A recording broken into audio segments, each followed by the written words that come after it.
د لوی او بخښونکي خدای په نامه درنو زده کوونکو، زه شفیق الله نورزی د هر څه له مخه خپل سلامونه او نیکې هیلې تاسو درانه حضور ته وړاندې کوم. د ستاسو د روغتیا په هیله خوښ یم درنو زده کوونکو چې یو ځل بیا ستاسو په چوپړ کې یم تر څو یو نوی لوست تاسو درانه حضور ته وړاندې کړم. ګرانو زده کوونکو، خوږو لیدونکو، مخکې د دې نه چې نوی لوست تاسو ته وړاندې کړم، یو ځل تیر لوست ته ورګرځو او د تیر لوست څخه یوه لنډه یادونه کوو.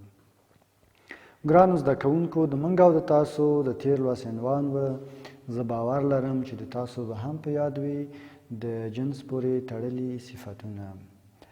موږ د تیر لوست په عنوان کې ولوستل چې ځینې صفتونه د جنس پورې تړلي دي، یعنې حقیقت کې هغه صفتونه چې د هغوی جنونه د جنسي کروموزومونو باندې واقع وي، نو هغه ته موږ وایو د جنس پورې تړلي صفتونه.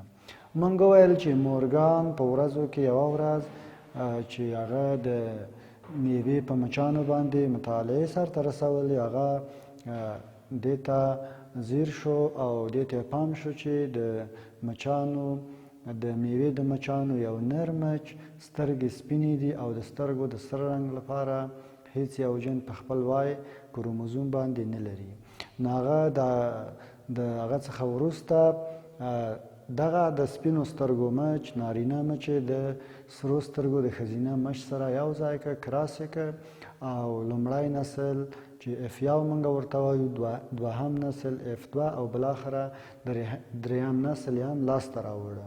او بالاخره هغه په دې وتوانېده چې یو د سپینو سترګو ښځینه مچ هم لاسته راوړي، خو هغه دې ته ځیر شه چې هیڅکله هم دغه جن چې په ایکس کروموزوم باندې تړلی و یا واقع و هیڅکله هم وای کروموزوم ته ونه لیږدول شي. نو دې ته موږ وایو د جنس پورې تړلي صفتونه. درنو زده کوونکو، خوږو لیدونکو، همدارنګه تاسو ته مې کورنۍ دنده هم سپارلې وه. هیله من یم چې خپله کورنۍ دنده به مو سرته رسولې وي. راځو نوي لوست ته. د موږ نوی لوست بیا هم د 10م ټولګي بیولوژي مضمون اړوند 43 لوست دی. د لوست عنوان دی د سترګو رنګ. صفحه ده 85 او د لوست موخه مو ده چې تاسو درانه زده کوونکي د سترګو د رنګ فینوټایپ درک کړئ. یعنې کله چې دا لوست پای ته رسیږي نو تاسو څه کار باید وکړئ؟ تاسو باید په دې پوه شئ چې د سترګو د رنګ فینوټایپ څه ډول فینوټایپ دی او په دې کې څو ډوله فینوټایپونه شتون لري. درنو زده کوونکو، تاسو ته به پوښتنه په ذهن کې راولاړه شوې وي چې ولې موږ نن دا بحث لرو د سترګو رنګ. د سترګو رنګ ولې داسې یو لوست موږ لرو؟ او هر کله چې موږ جنیتیکي بحثونه کړي دي، موږ همدا ویلي دي چې یو صفت چې دوه اړخه لري، که چېرته هغه صفت په د بیلګې په توګه باندې د قد لوړوالی وي، نو یو موږ لوړ قد لرو، یو موږ ټیټ قد لرو، چې په دې کې درنو زده کوونکو هغه فینوټایپ د دوی فینوټایپ یې لوړ قد دی او بالاخره یا یې فینوټایپ هم څه دی درنو زده کوونکو؟ فینوټایپ یې ټیټ قد دی. یعنې په دوه بڼو باندې، په دوه ډوله باندې د دې فینوټایپ موږ ته معلومیږي. یعنې یا باید یو ډول فینوټایپ موږ وګورو چې هغه لوړ قدي، او یا بل ډول فینوټایپ موږ وګورو چې هغه ټیټ قدي.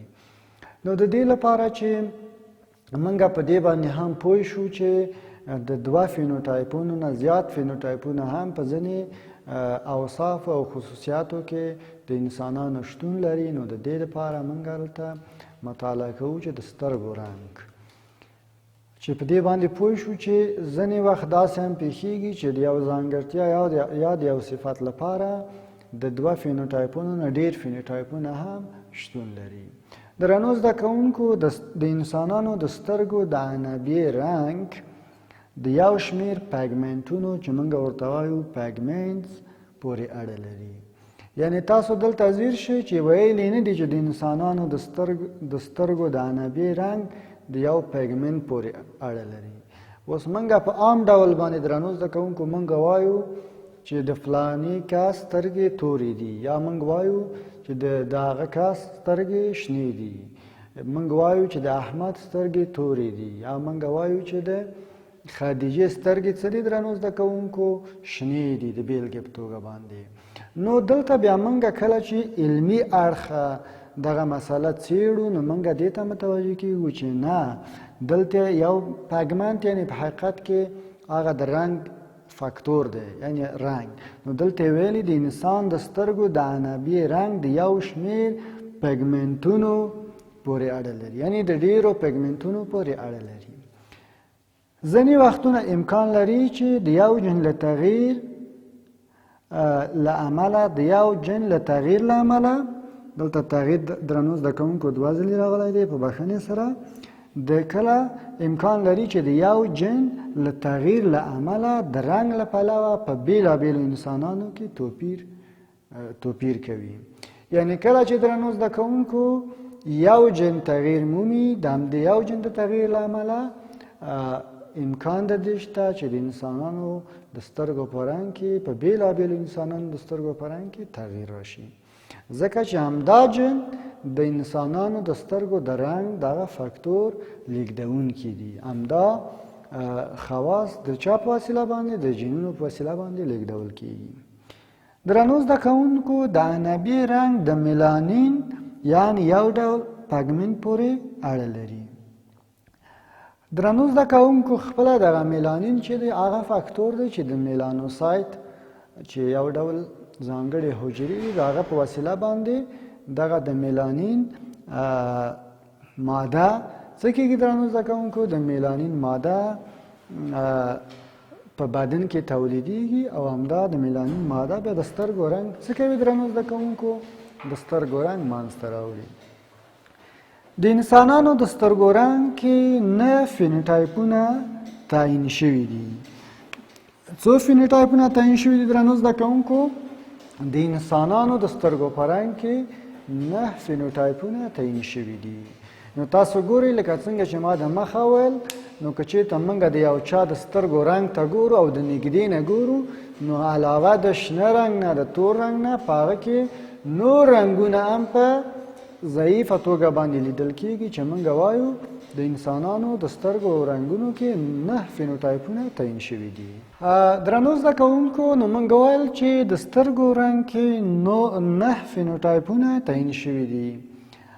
نو بهتره به دا وي چې زه تاسو ته کله وایم چې د سترګې د عنابې برخه نو تاسو ته به حتما پوښتنه راولاړه شوې وي چې ما ولې نن تاسو ته د سترګو موډل دلته ایښی دی. تاسو به فکر کوئ چې نن خو د اناتومي درس نه دی یا د نهم ټولګي درس نه دی، نن خو د جینیتیک په برخه کې د سترګو رنګ درس دی. نو ما دا موډل تاسو ته ځکه راوړی دی درنو زده کوونکو چې زه تاسو ته باید د سترګو عنابې در وپېژنم. نو ډېر کسان شته چې د نهم ټولګي نه لا تر اوسه هغه د سترګې په هکله چې کومه معلومات حاصل کړي وي نو هغه به د یاده تللي وي. نو هر کله چې موږ یو هغه مهم ټکي ته رسیږو هغه باید ښه واضح کړو. تاسو ګورئ درنو زده کوونکو کومه دغه رنګینه برخه چې تاسو ګورئ موږ وایو د سترګو د کسي یا هغه د سترګې څه شی ورته وایي درنو زده کوونکو پولپ ورته وایي یا د سترګو کسی ورته وایي د هغه چارچاپېره کومه برخه تاسو ګورئ. اوس چې ما راواخیستله تاسو دې برخې ته ګورئ درنو زده کوونکو خپله دې کومه سوری چې تاسو ګورئ دې ته موږ وایو د سترګې کسی موږ ورته وایو. سمه درنو زده کوونکو نو د دې دغه څلور طرفه رنګه برخه چې ده دا د سترګې رنګ تعینوي او دا دې ته وایي عنابیه د سترګې عنابیه. ما د یو بل موډل څخه هم درنو زده کوونکو دغه جوړښت تاسو ته راوړی دی. تاسو وګورئ چې په دې موډل کې چې عنابیه دا رنګ باندې لیدل کېږي او کومه موډل نه چې اوس ما د عنابیه راواخیستله دا په دې رنګ باندې لیدل کېږي. نو تاسو ګورئ دغه رنګونه چې په دې کې لیدل کېږي البته د یادولو وړ ده درنو زده کوونکو چې هېڅکله هم موډل هغه طبیعي حالت ته نشي ورته کېدلی. یعنې تاسو ذهن کې داسې څه رانشي چې د سترګو رنګ خو داسې نه دی. دا خو موډل دی درنو زده کوونکو، یوازې تاسو ته هغه جوړښت موږ در پېژنو. نو دغه عنابیه ده درنو زده کوونکو، او د دې عنابیې په رنګ کې چې همدغه په حقیقت کې د سترګو رنګ جوړوي، په دې کې 9 فینوټایپونه تعیین شوي دي، البته د انسانانو په سترګو کې. نو دغه لوست موږ ته واضح کړ چې ځینې صفات شته، ځینې ځانګړتیاوې شته چې په هغه کې ډېر فینوټایپونه څه کېږي درنو زده کوونکو، ډېر فینوټایپونه تعیینېږي. نو تاسو په دې باندې پوه شوئ چې موږ یوازې داسې صفات نه لرو چې فقط 2 اړخه ولري، لکه لوړ قد، ټیټ قد. نو د دې څخه ځینې صفات نور هم شته چې په هغه کې ډېر فینوټایپونه موږ لیدلی شو. یعنې فقط صفت یو صفت دی، لکه د سترګو رنګ یو صفت، یوه ځانګړتیا ده، ولې کله چې موږ هغه ته ګورو په هغه کې موږ ډېر فینوټایپونه لیدلی شو. درنو زده کوونکو، دا و د موږ لوست چې موږ د انسان د سترګو د رنګ هغه پیګمنټونه مو وپېژندل، مطالعه مو کړه، عنابیه مو د سترګې وپېژندله. همدارنګه ومو ویل چې ځینې وختونه چې کله یو جن تغییر کوي، په بېلابېلو انسانانو کې د سترګو رنګ هم ورسره تغییر کوي. او همدارنګه ومو ویل چې دغه پیګمنټونه چې د سترګو رنګ ورپورې اړه لري، دا په حقیقت کې هغه میلانین دی یا د میلانین ماده ده چې په بدن کې تولیدېږي. او ومو ویل چې د انسانانو په سترګو کې 9 فینوټایپونه تعیین شوي دي. درنو زده کوونکو، مخکې د دې نه چې لوست پای ته ورسوم، تاسو ته کورنۍ دنده هم سپارم. درنو زده کوونکو، تاسو کورنۍ دنده به دا وي چې تاسو څه کار وکړئ. درنو زده کوونکو، تاسو هم د دغه لوست په هکله باندې مطالعه وکړئ او د خپل سترګې وګورئ، یو ځل د نورو کسانو چې تاسو په خواوشا کوي تاسو د هغو سترګې هم وګورئ، او د همدې درس په هکله باندې یوه لنډه تشریح په خپل کتابچو کې ولیکئ چې تاسو د دې درس څخه څه اخیستي دي، او په حقیقت کې یعنې کومه هغه پایله چې تاسو د دې درس څخه اخیستې ده، په کوم څه چې تاسو پوه شوي یاستئ، په یوه پاراګراف کې به ولیکئ. درنو زده کوونکو، دا وه د موږ د نن ورځې لوست. تر راتلونکي لوست پورې تاسو په لوی او بښونکي خدای سپارم. خوشحاله او ارامه راتلونکی ولرئ.